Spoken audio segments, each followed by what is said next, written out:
Good morning students. In today's class we are going to discuss about average molecular mass. इससे पहले वाला जो class है, इससे पहले वाला जो वीडियो लेक्चर है उसमें मैंने बताया था आपको average atomic mass. That was average atomic mass and what I am going to discuss today is average molecular mass या mean molecular mass. ठीक है, तो ज़रा इन दोनों बात को क्लियर करिए कि एवरेज एटॉमिक मास का क्या मतलब हुआ और एवरेज मॉलिक्यूलर मास का क्या मतलब हुआ. एवरेज एटॉमिक मास के बारे में तो पहले जो क्लास हुआ था उसमें मैंने क्लियर किया था. उसमें मैंने बताया था आपको कि ये कार्बन है और इस कार्बन का जो आइसोटोप एग्जिस्ट करता है वो एक होता है C12 और एक होता है C13. एटॉमिक नंबर तो सेम होगा दोनों का, 6 होगा. नेचर में इसका परसेंटेज एबंडेंस कितना था 98.93% और इसका परसेंटेज कितना था 1.07%. ऐसा कुछ दिया हुआ था. मतलब कार्बन, इससे पहले वाले वीडियो लेक्चर में मैंने बताया था कि कार्बन का 15 आइसोटोप होता है लेकिन इसमें से 2 ज़्यादा स्टेबल होता है. तो अगर कहा जाए कि इस कार्बन का मास 12 भी है और 13 भी है तो एवरेज एटॉमिक मास कैसे निकालेंगे. तो एवरेज एटॉमिक मास निकालने के लिए हमने बताया था आपको, एवरेज एटॉमिक मास निकालने के लिए मैंने आपको बताया था percentage of first isotope into atomic mass plus percentage of second isotope into atomic mass and अगर थर्ड भी है तो वो भी, फोर्थ भी है तो वो भी. ऐसे करते करते और डिवाइड कितना से करना था, डिवाइड करना था हमको 100 से. तो अगर इसकी बात करें तो इसको हमने निकाला है. जैसे कार्बन का अगर बात करें, कार्बन 12 वाले का, तो इसका जो परसेंटेज है वो कितना है 98.93. एटॉमिक मास कितना है इसका 12, तो 12 रख देंगे. और परसेंटेज ऑफ सेकेंड आइसोटोप 1.07 और इनका एटॉमिक मास कितना है 13, या हम बताए थे कि इसको 13.006 भी लेते हैं आप. ठीक है, तो कितना हो जाएगा 13 ही मानिए इसको, तो इसको 13 से मल्टीप्लाई कर दीजिए और 100 से, तो इसको काट कूट करिएगा तो 12.01 आएगा जो नियरली इक्वल टू 12 AMU हुआ. मतलब ये बात हम पहले के क्लास में कर चुके हैं कि अगर कोई एलिमेंट एक से ज़्यादा रूप में एग्जिस्ट कर रहा हो और उनका परसेंटेज भी नेचर में प्रेजेंट हो तो ऐसे कंडीशंस में हम एवरेज एटॉमिक मास निकालते हैं. और एवरेज एटॉमिक मास निकालने का ये फॉर्मूला है. इस पर रिलेटेड एक अलग से वीडियो भी बनाया गया है. लेकिन अभी जो हम बात करने वाले हैं वो है एवरेज मॉलिक्यूलर मास. अभी हम किस चीज़ की बात करने वाले हैं, एवरेज मॉलिक्यूलर मास. मतलब ये था एवरेज एटॉमिक मास, ध्यान देना है. और अभी जो हम बताने जा रहे हैं वो है एवरेज मॉलिक्यूलर मास. एवरेज मॉलिक्यूलर मास, या आप इसी को दूसरे नाम से जानते हैं मीन मॉलिक्यूलर मास. दूसरा नाम क्या है, मीन मॉलिक्यूलर मास. ये हमको समझना है ये क्या होता है, कैसे निकाला जाता है. इसको आप ऐसे समझिए जैसे air is a mixture of gases. तो एयर में CO2 भी है, CO भी है कुछ परसेंट CO2 है, कुछ परसेंट O2 है एंड कुछ परसेंट N2 भी है एयर में. तो air is a mixture of gases. अच्छा, ये जो CO2 है, CO है, N2 है या O2 है, ये नॉन रिएक्टिंग आपस में जनरल कंडीशन में रिएक्ट नहीं करेगा ये. तो जो एयर है इनमें बहुत सारे गैसेस हैं और सबका अपना अपना परसेंटेज बाय वॉल्यूम या परसेंटेज बाय मोल दिया हुआ है मान लीजिए. और हम आपसे पूछे कि एयर का जो एवरेज मॉलिक्यूलर मास लिखेंगे हम वो कैसे लिखेंगे, बिकॉज उसमें तो बहुत सारे गैसेज हैं. सिर्फ एयर रहता, एयर में ऑक्सीजन रहता तो एयर का मॉलिक्यूलर वेट हम कितना लिख लेते, हम लिख लेते 32. अगर सिर्फ एयर में O2 होता तो हम इसका मॉलिक्यूलर वेट एयर का कितना लिख देते 32.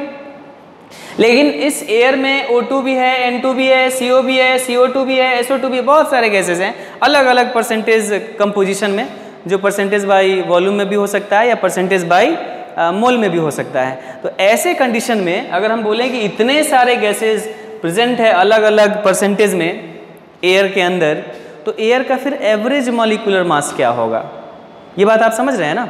मतलब एवरेज एटॉमिक मास में क्या था कि एक एटम का डिफरेंट आइसोटोपिक फॉर्म एग्जिस्ट कर रहा था अलग अलग परसेंटेज में, तो फिर उस एटम का एवरेज एटॉमिक मास हमने ऐसे निकाल लिया।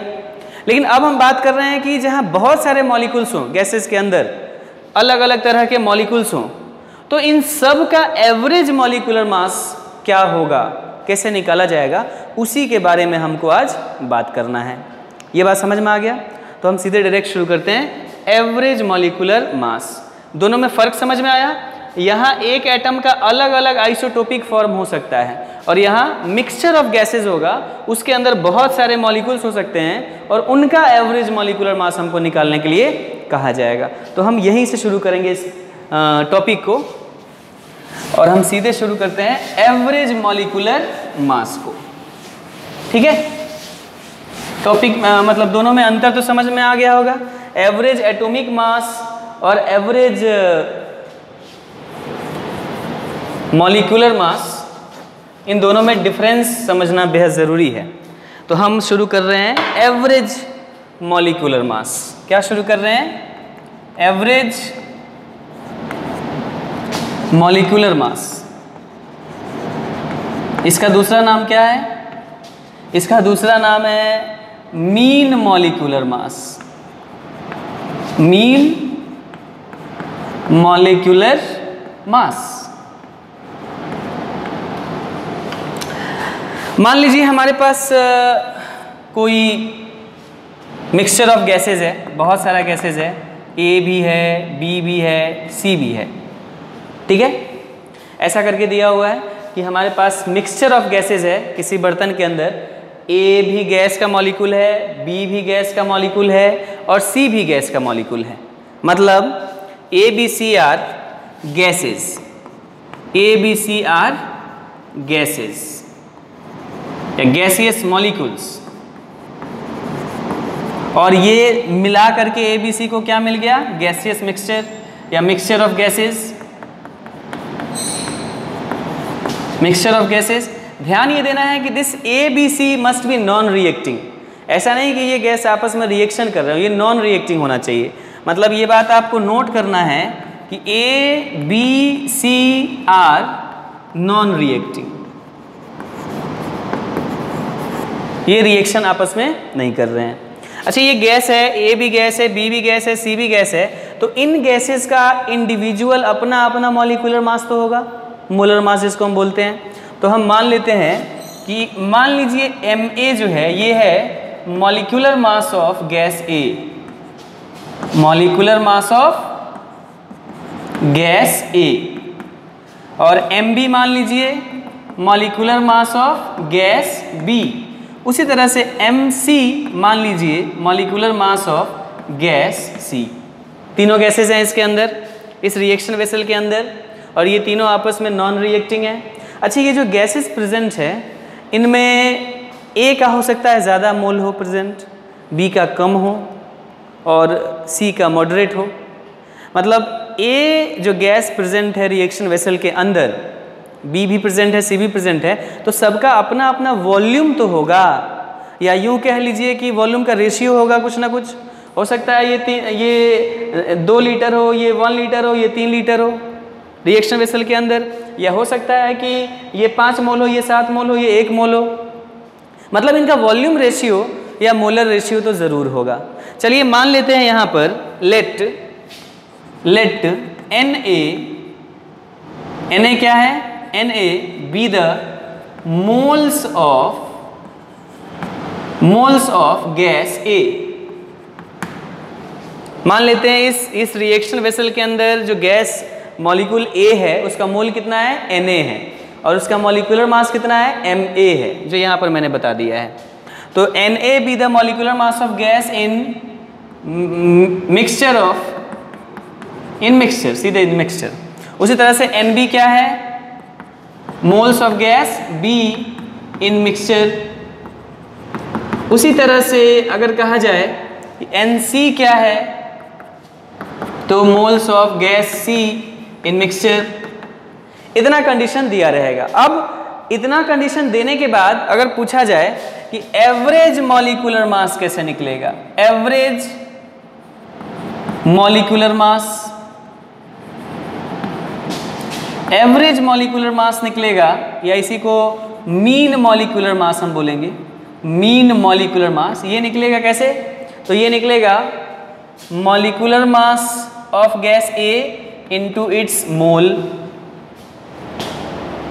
उसी तरह से plus molecular mass of gas B into its mole B, उसी तरह से molecular mass of C into mole C divided by total mole कितना है, Na plus Nb plus Nc।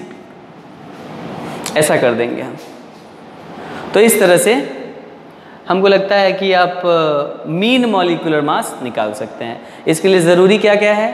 तो गैसेस जो दिए हुए हैं मिक्सचर के अंदर, उनका जो मॉलिक्यूलर मास है वो पता होना चाहिए, साथ ही साथ उनका कितना मोल में किस मोलर रेशियो में वो प्रेजेंट है वो पता होना चाहिए, और नहीं तो फिर किस वॉल्यूम रेशियो में प्रेजेंट है वो पता होना चाहिए। ये बात आप समझ रहे हैं? तो इतना बात आपको जानना होगा, मतलब एवरेज मॉलिक्यूलर मास निकालने से पहले, कि it is calculated by this manner. ठीक है।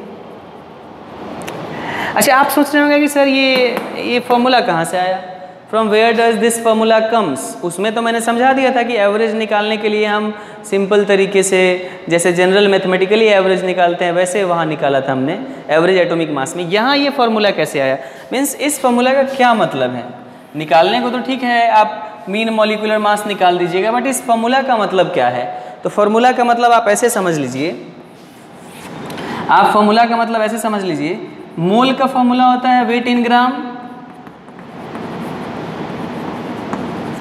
By molecular weight. तो अगर कहा जाए mole into molecular weight, mole into molecular weight, ये किसके बराबर हो जाएगा? Weight in gram. तो ये जो आप देख रहे हैं mole of A into molecular weight of A, ये क्या है? वेट इन ग्राम ऑफ, इसी फॉर्मूला को हम लिख सकते हैं, इसी को हम लिख सकते हैं एम एवरेज या एम मीन, इसी को हम लिख सकते हैं। ये जो आप देख रहे हैं molecular weight of A into mole A, और अभी आप देख रहे हैं कि mole into molecular weight in gram है। इसका मतलब ये जो टर्म है, ये वाला टर्म, ये weight in gram of gas A है। This is weight in gram of gas A. उसी तरह से ये weight in gram of gas B plus weight in gram of B plus weight in gram of C, total weight divided by total number of moles, Na plus Nb plus Nc। ऐसे ही तो निकालते हैं average. Average निकालने का मतलब ही होता है total mass निकाल दिया और टोटल संख्या से डिवाइड कर दिया। टोटल संख्या मॉलिक्यूल्स की कितना है, टोटल मोल को जोड़ दीजिए तो वही टोटल मोल नीचे आ गया है। तो इस तरह से एवरेज मॉलिक्यूलर मास जो हम निकाल रहे हैं कोई नया काम नहीं कर रहे हैं। अगर कहा जाए कि मास है 3 मास Ma, या मान लीजिए 3 मास है X, Y और Z, और मॉलिक्यूल्स की संख्या है 10 मान लीजिए, या मॉलिक्यूल की संख्या है सपोज कर लीजिए 10,000, कहा जाए एवरेज मास निकालिए, एवरेज मॉलिक्यूलर मास, तो कैसे निकालोगे आप? X plus Y plus Z divided by 10,000। वही तो वहाँ कर रहे हैं हम। Weight in gram of gas A, weight in gram of gas B और weight in gram of gas C, मतलब total weight divided by total number of molecules. Total mole में total number of molecule of gas नहीं आ जाएगा, इसलिए नीचे divide किया गया है total number of mole of gases से। तो ये जो हम एवरेज निकाल रहे हैं ये भी जनरल मैथमेटिक्स में जो एवरेज होता है उसी की तरह है। बस ध्यान ये रखना है कि इसको शॉर्टकट में निकालना है, तो इतना समझ के नहीं सीधे लिख देना है molecular weight of A into mole of A plus वही बी के लिए वही सी के लिए, चौथा गैस रहेगा तो वही चौथे गैस के लिए, divided by total number of mole. So ये जो हम कैलकुलेशन कर रहे हैं ये जनरल मैथमेटिक्स का ही कैलकुलेशन है। ठीक है, अब इतना होने के बाद हम सवाल करना चाहेंगे how to calculate the questions या how to solve the question of mean molecular mass. I hope ये बात आपको बहुत अच्छे से समझ में आ गया होगा कि जो हम मीन मॉलिक्यूलर मास निकाल रहे हैं ये जनरली मैथ्स में जो मास का मीन वैल्यू निकालते हैं वैसे ही है। टोटल मास को डिवाइड कर दिया, divided by total number of molecules present in the gaseous mixture. इसको लिख सकते हैं ना आप, wait in gram of A या weight in gram of B और weight in gram of C को जोड़ेंगे तो क्या लिख सकते हैं? टोटल वेट अब आई टोटल नंबर ऑफ मोल्स में क्या हो जाएगा, total molecules, total weight by total molecules, यही ना एवरेज हुआ, एवरेज निकाल देंगे हम। तो हम आगे बढ़ते हैं अब और देखते हैं इसके क्वेश्चंस को हम कैसे करेंगे। आई होप ये बात एकदम समझ में आ रहा होगा। आगे बढ़े हम, ठीक है।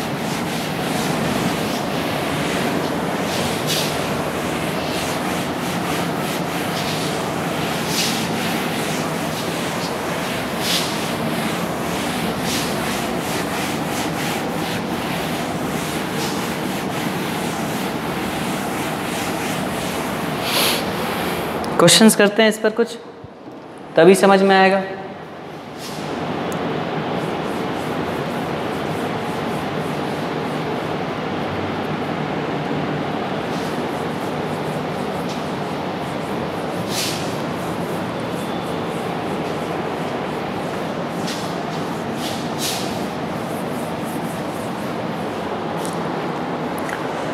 अब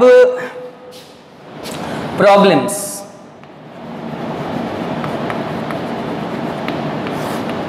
प्रॉब्लम्स है। पहला क्वेश्चन दिया हुआ है यहाँ पर कि the molar composition of polluted air, molar composition मतलब मोल के टर्म में, the molar composition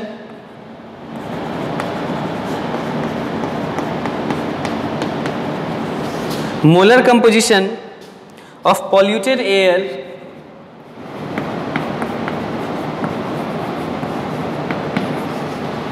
is as follows.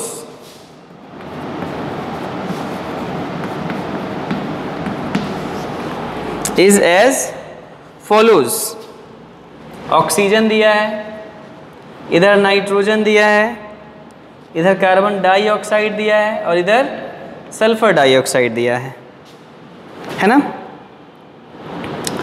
अब इसका परसेंटेज कितना दिया है, परसेंटेज तो ये दिया है ऑक्सीजन का क्वेश्चन में 16% और इसका दिया है 80% और इसका दिया है 3%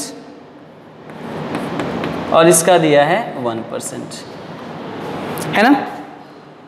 और आपको कह रहा है कि अब बताइए कितना होगा एवरेज मॉलिक्यूलर मास। एवरेज मॉलिक्यूलर मास का मतलब समझ लीजिए, कहने का मतलब है कि मान लीजिए कोई कंटेनर आपने ले लिया, जैसे यही कंटेनर, और इसमें ये वाला पॉल्यूटेड एयर आपने भर दिया, पॉल्यूटेड एयर भर दिया।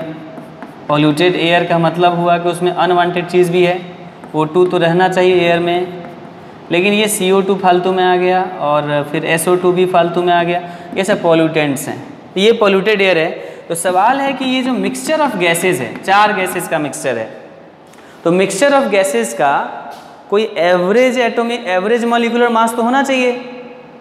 तो एवरेज मॉलिक्यूलर मास आपसे पूछ रहा है कि एयर का एवरेज मॉलिक्यूलर मास क्या लिया जाए, क्योंकि एयर में तो बहुत सारे मॉलिक्यूल्स प्रेजेंट है अलग अलग परसेंटेज में। यहाँ जो परसेंटेज है वो मोलर कंपोजिशन है। मोलर कंपोजिशन का मतलब ये हुआ कि अगर आप 100 मोल एयर ले रहे हैं तो उस 100 मोल एयर में ऑक्सीजन कितना मोल होगा, 16 मोल, और N2 कितना होगा, 80 मोल, CO2 कितना होगा, 3 मोल, SO2 कितना होगा, 1 मोल। ये मतलब हुआ मोलर कंपोजिशन का। तो मान लेते हैं हम कि let 100 mole of air is taken, air is a mixture, air 100 mole लिया गया, उस 100 मोल में मोल ऑफ SO2 कितना हुआ, मोल ऑफ O2 कितना हुआ, मोल ऑफ N2 कितना हुआ, मोल ऑफ CO2 कितना हुआ एंड मोल ऑफ SO2 कितना हुआ। O2 हो गया 16 एंड N2 हो गया 80, ये हो गया 3 एंड ये हो गया 1। ये ना मतलब हुआ जी।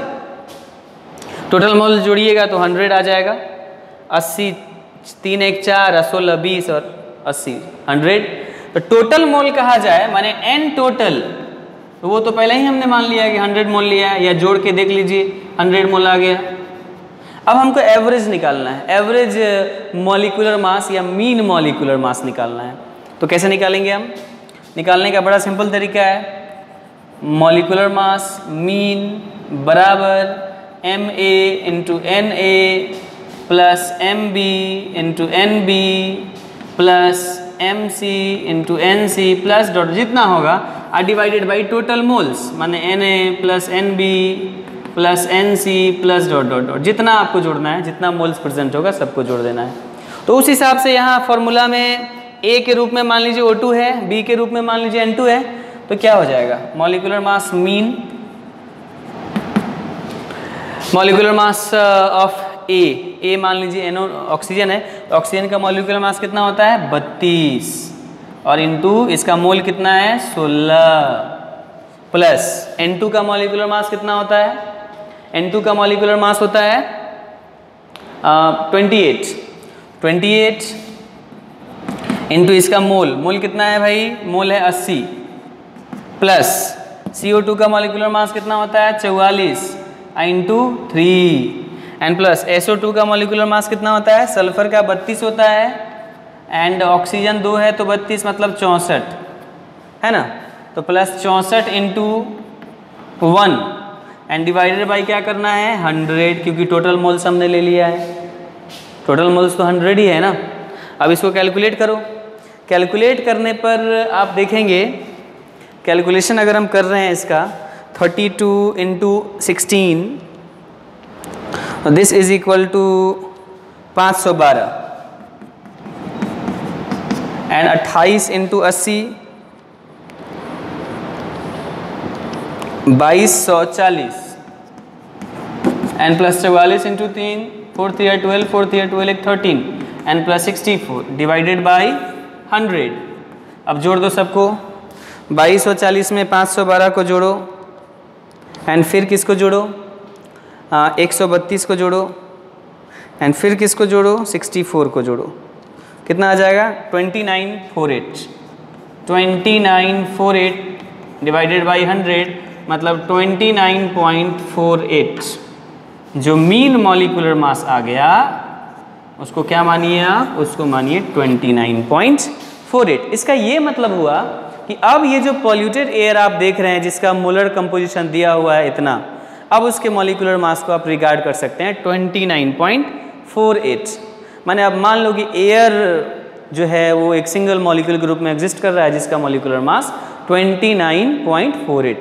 हालांकि एयर के अंदर बहुत सारे मॉलिक्यूल्स हैं, बहुत सारे गैसेज हैं, बट अब आप ये मान लो कि air behaves like a single molecule whose molecular weight is 29.48। तो इस तरह से हम एवरेज मॉलिक्यूलर मास निकालते हैं। ये बात समझ में आ गया होगा। अब ये करने के बाद दूसरे क्वेश्चन को करते हैं, उसको देखते हैं कि उसको कैसे सॉल्व कर सकते हैं आप। आई होप ये बात समझ में आ गया होगा। आगे बढ़े हम। Okay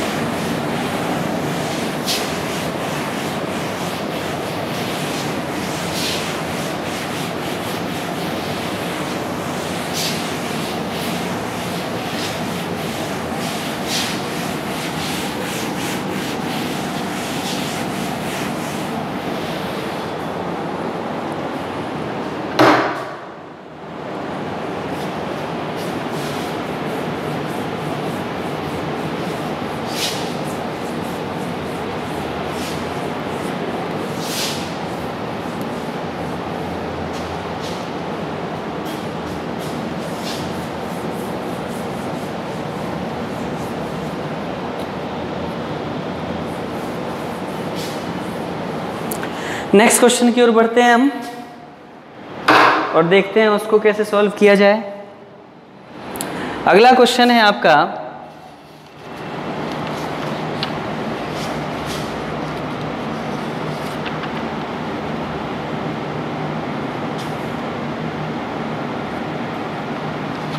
if the components of air. अगला क्वेश्चन क्या है, क्वेश्चन नंबर 2। क्वेश्चन नंबर 2 है if the components of air if the components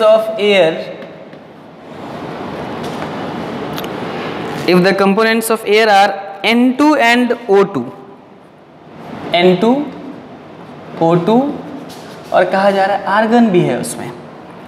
N2 कितना परसेंट है 78%, O2 कितना परसेंट है? 21%।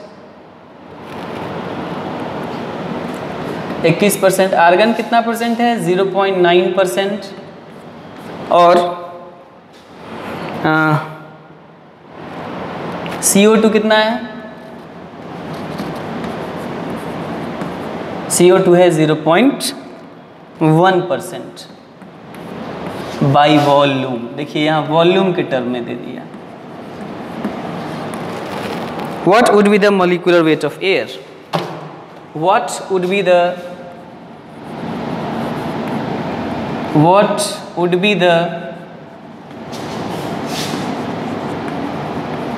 molecular weight of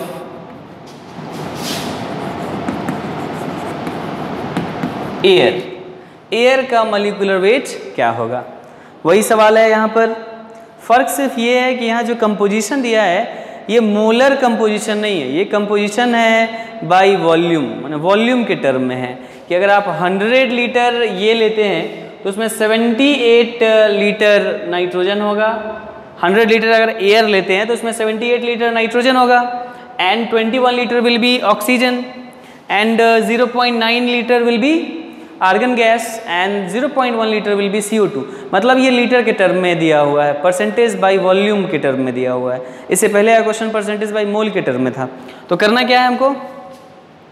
करना ये है, मान लीजिए एयर जो है पॉल्यूटेड एयर है, ये इसके अंदर बहुत सारे गैसेज हैं। एक तो N2 है, दूसरा O2 है, CO2 है एंड आर्गन दिया हुआ है। पॉल्यूटेड एयर है बेसिकली ये।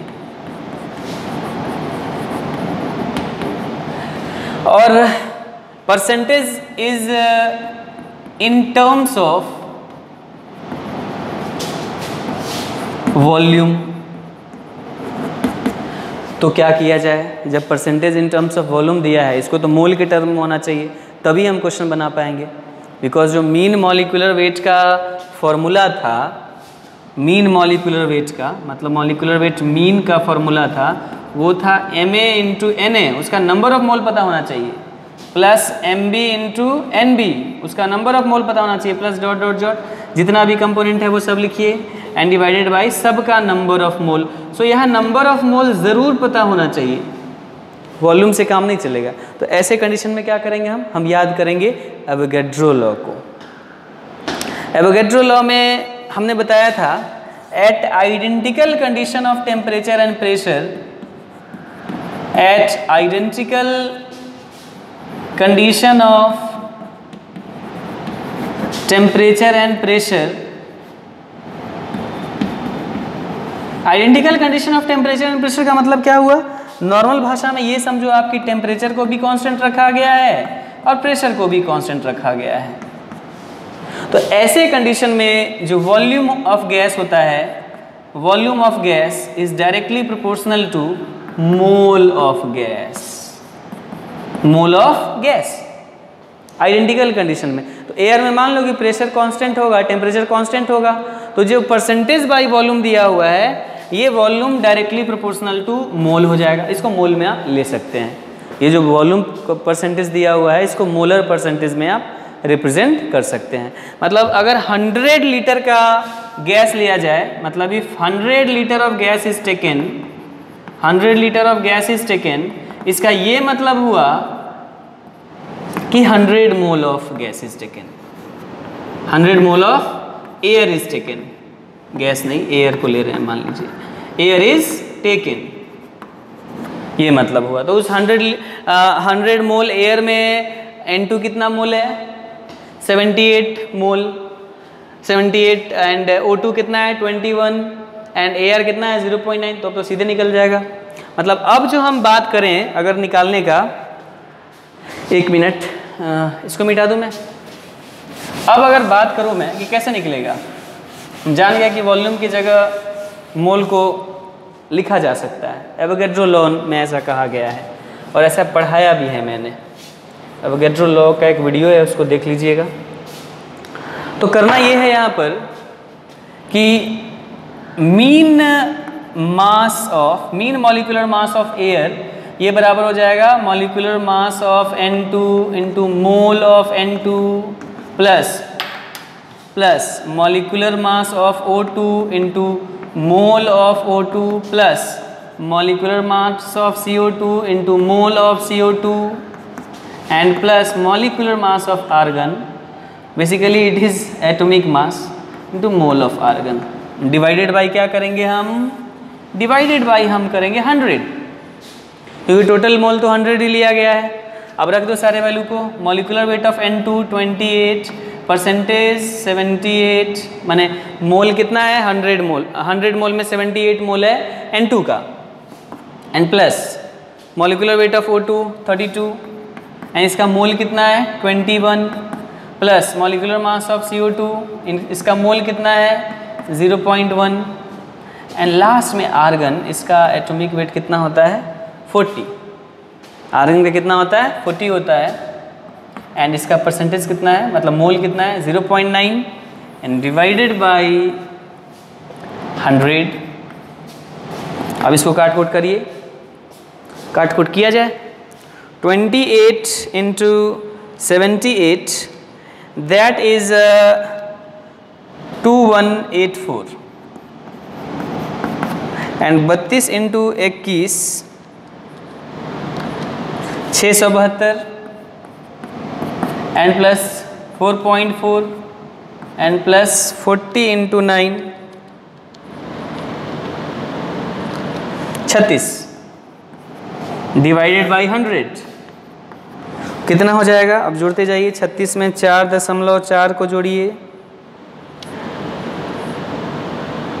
एंड फिर 2184 को जोड़िए, फिर 672 को जोड़िए, तो कितना आ जाएगा 2896.4, 2896.4 बाई 100 मतलब 28.964, नियरली इक्वल टू 29 भी आप लिख सकते हैं अगर ऑप्शन में ऐसा कुछ दिया हो।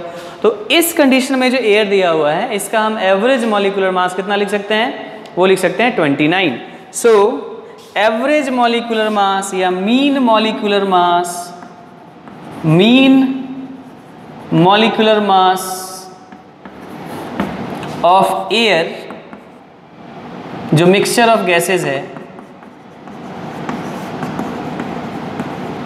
इज 29 या 28.964।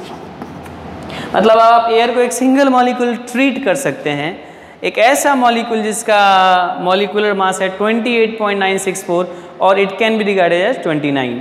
तो इस तरह से आप ट्रीट कर सकते हैं एयर को कि अच्छे ये भी एक मॉलिक्यूल है, हालांकि वास्तविकता में रियलिटी में ये तो मिक्सचर ऑफ गैसेज है।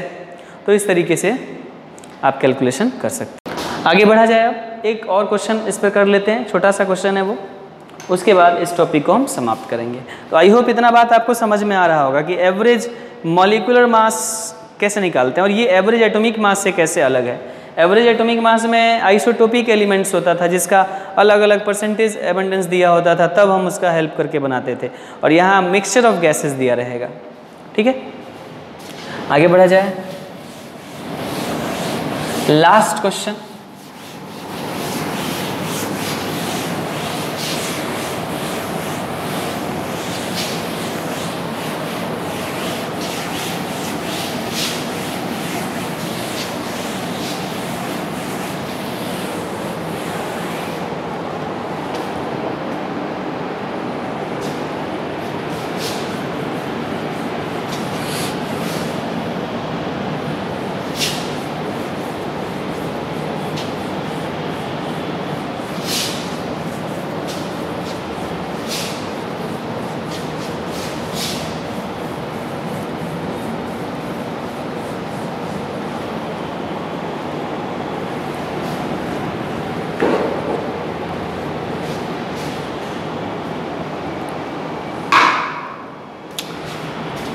लास्ट क्वेश्चन है, question number 3।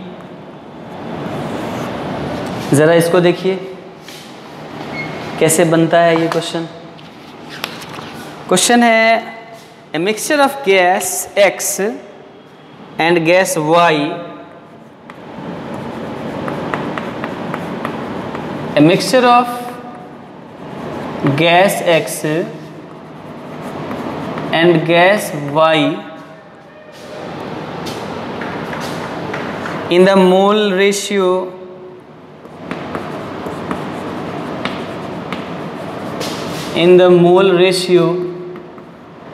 A is to B has a mean molecular weight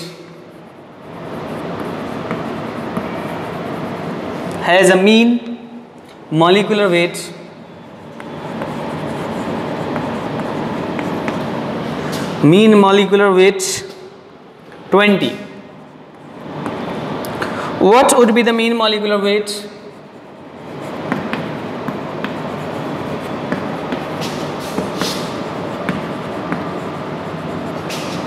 Mean molecular weight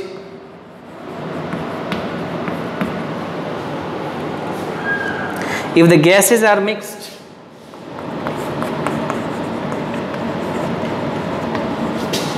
in the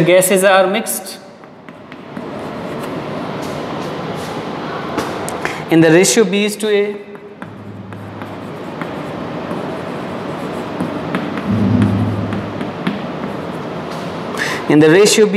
under identical condition,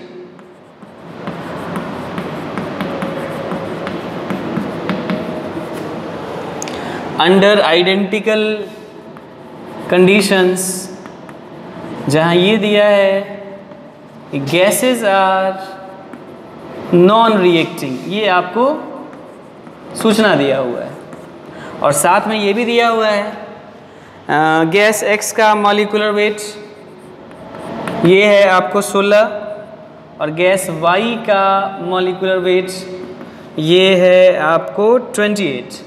it's 28 now. और ऑप्शन क्या क्या दिया है? ऑप्शन तो लिखा ही नहीं मैंने. ऑप्शन दिया हुआ है आपको 24, 20 and C it's 26 and D it's 40. आपको बताना है कौन सा आंसर इसमें सही होगा. कैसे किया जाए क्वेश्चन को भाई?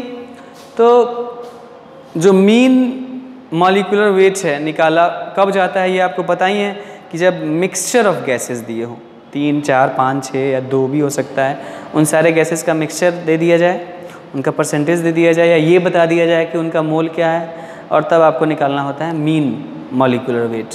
और तब उस मिक्सचर ऑफ गैसेस को ये मान सकते हैं आपकी एक ऐसा मॉलिक्यूल है जिसका इतना मॉलिक्यूलर वेट ट्रीट किया जा सकता है.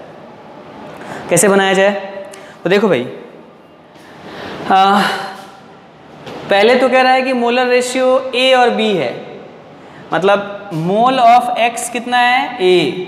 मोल ऑफ Y कितना है? B. दो गैस है ना भाई, गैस X और Y, और इनका मोलर रेशियो कितना है? A:B. मान लेते हैं इनका एक मोल है A और Y गैस का मोल है B, उनका रेशियो A:B आ गया. और गैस X का मॉलिक्यूलर वेट कितना दिया हुआ है? 16, और Y का कितना दिया हुआ है? 28. और ये भी दिया है कि इस कंडीशन में जब मोलर रेशियो A:B का हो तो मीन मॉलिक्यूलर वेट या मॉलिक्यूलर मास कितना आ रहा है गैस का?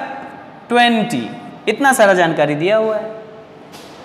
तो बता रहा है कि क्वेश्चन में कि अगर इस मोलर रेशियो में A:B का जो रेशियो है इसको पलट दिया जाए, B:A कर दिया जाए, तब मीन मॉलिक्यूलर वेट क्या रहेगा?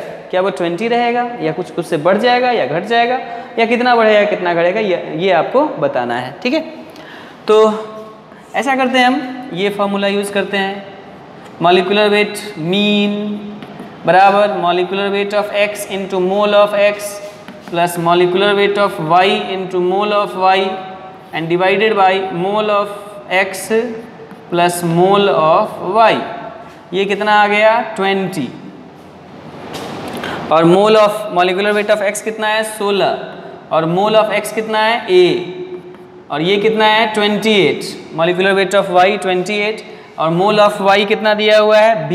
28B by A plus B. इस इक्वेशन को इधर उधर करिए तो क्या मिलेगा हमको? हमको मिलेगा 20A plus 20B. This is equal to 16A plus 28B. 16A plus 28B, तो A हो गया 4A बराबर 4A माइनस 8B बराबर 0, मैंने 4A बराबर 8B तो 4 से 2 टाइम्स कट जाएगा, तो A is equal to 2B। एक रिलेशन तो ये आ गया, A is equal to 2B। Let it to be equation A, मान लेते हैं इसको इक्वेशन ये। अब कह रहा है मोलर रेशियो को बदल दो, तब कितना आएगा एवरेज मॉलिक्यूलर मास या एवरेज मॉलिक्यूलर वेट या मीन मॉलिक्यूलर वेट कितना आएगा।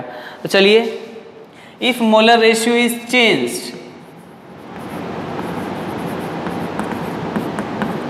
B इज टू A, अब कह रहा है A इज टू B की जगह पर B इज टू A कर दो, मतलब मोल ऑफ X हो गया B and mole of Y हो गया A, तब आपको मीन मॉलिक्यूलर वेट आपसे पूछा है कितना होगा। तो चलिए, mean molecular weight is given by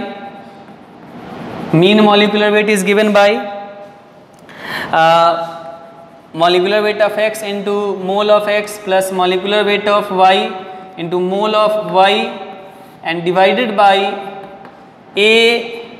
mole of X plus mole of Y, ये ना करते हैं जी।